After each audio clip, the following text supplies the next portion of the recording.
Ингээд амжилтын хамгийн сүүлийнхэд нь ирлээ. За өмнө амжилтын 10 нууц гэж хэлсэн бол өршөөгөөрөө 8 юм биш.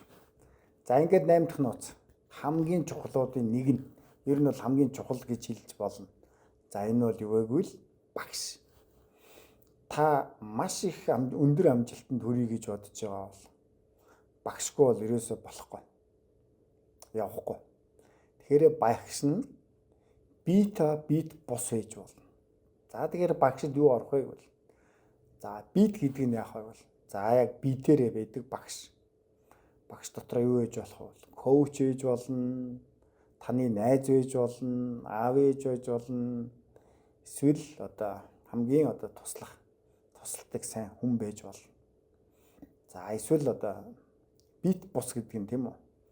За дараагийнх нь бит бус гэдэг нь бол яг таны дэргэд битээрээ байхгүй гэсэн үг. За энэ юу байж болох вэ гэвэл сошиал ертөнцийн таны хин нэгэн дагдаг яг тэр таны салбарт байгаа хамгийн нэг номер.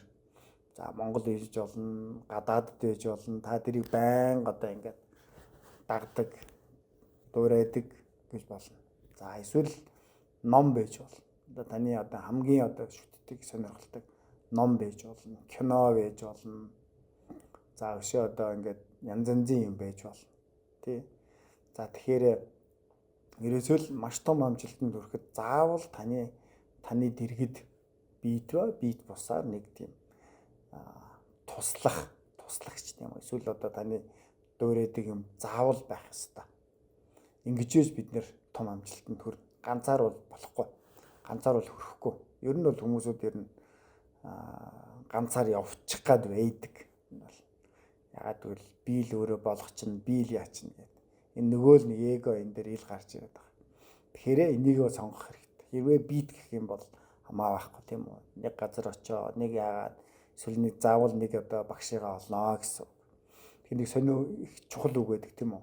Шав бэлэн болоход багш гарч ирдээ гэж. Тэгэхээр мэдээж таныг бэлэн болчих юм бол таны салбарт танд багшлах багш өмнө байгаа л гэсэн үг. За бит бус. За сүүлийн үед бол бит бус багш нар маш их болж байгаа.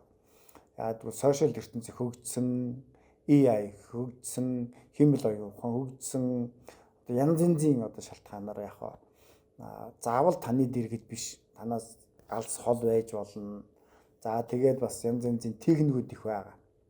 За нэг нь нэг миний санахаар яг санахаар бол принтинг гэж нэг маш чухал техник байдаг. Нэгэсэндээ та тэнд хаана нэг байгаа хол зүйлийг яг дуурайгаад энд яг принтл тавьж байгаа, хэвлэж тавьж байгаа юм шиг дуурайна гэсэн үг. Тэгэхээр ийм техникүүдийг суралцах хэрэгтэй. За ямар нэгэн байдлаар багшаа олоод авчлаа гэж бодъё. Бит бусаар. Дараа нь яах вэ гэвэл яг л дагна.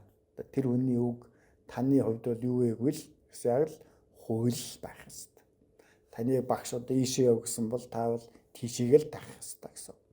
Тэгэхээр яагаад гэвэл зарим нэг алдаа дутагдал байдаг.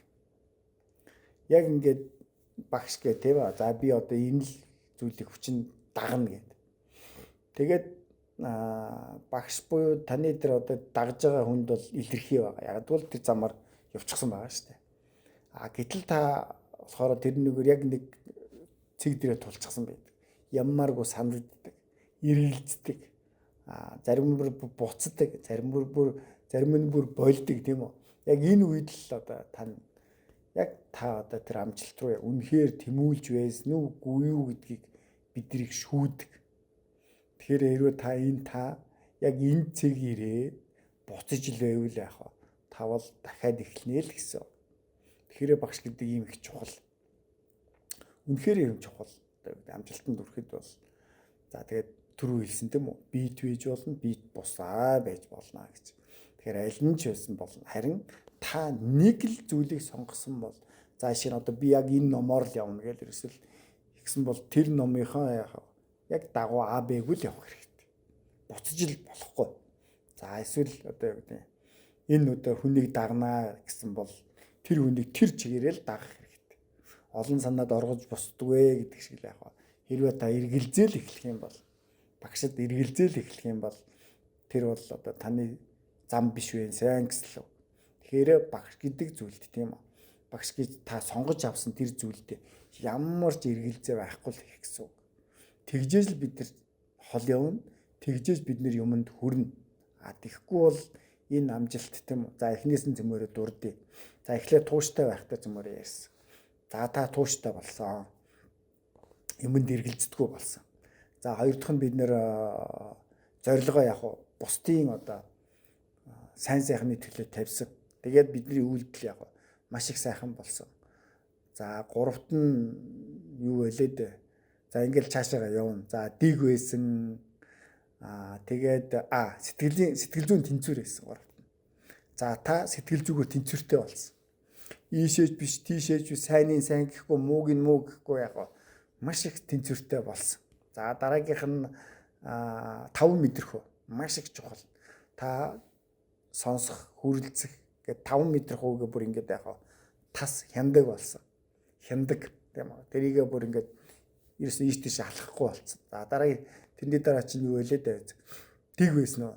За дэг сахилга бат. Биш. Тэрний зөв олт байсан. За энэ бол үнэхээр чухал. Үнэхээр та одоо хол яв гэжэл та ам руугаа орж байгаа юмыг тийм үү? Маш их сайн хянан шалгана гэсэн. За дараа нь дэг сахилга бат гэсэн. Та сахилга батыг өөртөө яг маш сайн хөгжүүлнэ. Тэрийгэ өөрөө шүн. Өөрөө шүн, өөрийгөө шийтгэх. За тэрний дараагийнх чинь дэг багш явсан. Багшийн урдлынх чинь сахилга бат. За марцсан биш. Яг ингээд 8 байх хэвээр. За хамгийн сүүлийнх нь яг багш. За энэ түрүү ярьлаа. Тэгэхээр та одоо ямар нэг юмыг сонгочлаа. За би энийг л даана. Би энийг л явна. Яагаад энэ чухлыг вэ? Таны үүрж байгаа ачааг хамт үүрэлцдэг. Таны сайн муу зүйлийг хэлж өгдөг. Тэр болгон бид нэр яах вэ? Өөрсдөө зөв явж байгаагүй тэр болгон мэддэггүй. Бас өөрсдийгөө бид нар буруу замаар яваад нэлээд хол будаад хийчихснэ ч гэсэн бид нар мэддэггүй. Харин зүгээр таны хариуцж байгаа, таныг ажиглаж байгаа хүн бол энийг мэддэг. Түрүү хэлсэн шүү дээ. Таны бүр багш байж болно, ээж нь байж болно, аав нь байж болно, таны бүр дүү, ах хинч байж болно. Хажуугаас нь таныг яг байнга хянаж байдаг нэг тийм хүн хэрэгтэй. Энэ бол таныг буруу явахад зөв замд оруулна, зөв явахад яг та зөв явж гинэ гэж харна. Тэгэхээр ийм чухал зүйл байдаг. Ер нь бол та нарт өрөөхөд шүү дээ. Яг ингээ багшаагаа олно гэдэг бол энэ бол тэгэл та ихэнх зүйлийнхаа юмыг цааш нь одоо харуулчлаа л гэсэн үг. Нэгс ихэнх зүйлээ яг ардаа хийчлээ л гэсэн үг. Ачааныхаа ихэнх зүйлийг яг өөрчлөе л гэсэн үг. Бас багштай үргэлжлэе л гэсэн үг. Тэгэхээр бидний бол монголчууд тийм үү. Маш эрт дээрээс бидний энэ багшийн эрдэм шав гэдэг зүйлээ бид нэр бүр хэдэн 100 хэдэн жилээр хэдэн мянган жилээр бид нэр яг өвлөгдөж ирсэн. Тэгээд жир нь манай маш их үн цэнтэй ардын аман зохиолууд дандаа амнаас амт чихнээс чихэнд багшаа шавьд ингэж намжигдж ирсэн. Энэ замыг бид нар бол маш их сайн туулсан, маш их туршлагатай ард түмэн. Тэр нь бол багшд бол бид нар бол их таатай ханддаг. За нэг гэд багшаа сонгоод авчихсан үед бол бид нар бол маш их сайхан тийм хүчин зүтгэдэг бидний эрдэм мэдлэг юм баян туршлагатай орон манайх бол ер нь бол бид нар чинь сургалтын програмд бол босоо чиглэлийг барьдаг, маш их зөв чиглэлийг барьдаг ард түмэн. Тэгэхээр энийг бол бид нар бол одоо бол хичээх хэрэгтэй. Одоо энийг бол одоо дахиж сэргээх хэрэгтэй. Энэ багш шавийн харьцааны одоо энэ сайхан уламжлалыг бид нар сэргээх юм бол энд бол маш их чухал зүйл байгаа. Ингээд амжилтын 8 нууцыг танилцууллаа. Анхаарал тавьсан та бүхэнд баярлалаа. Тэгээд дараагийн хичээлээр уулзцаая.